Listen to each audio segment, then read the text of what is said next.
শুভ সকাল। ভগবান অমূল্য রতন। ভগবানের দেখা বা আশীর্বাদ পেয়ে মানুষ যে অসীম আনন্দ পায়, সেই আনন্দ চিরকাল থেকে যায়। তার কোনো কিছু চাইবার থাকে না। সেই তুলনায় পৃথিবীর ধনরত্ন তা সে যত বড় বা বেশি হোক না কেন, সেই সম্পদের ক্ষমতাও সীমাবদ্ধ। সর্বদা নাম করিবে, নামই সকল অভাব দূর করে মনকে স্থির করে দেয়। ভগবানের নামই সত্য, নামই শান্তি, নামই আনন্দ। নামের আশ্রয় হইলে অপ্রাপ্ত কিছুই থাকে না। কোথাও তীর্থে যাইতে হয় না।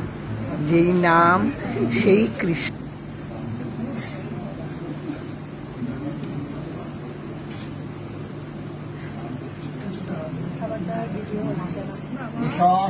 চন্দন বিল্ল পত্র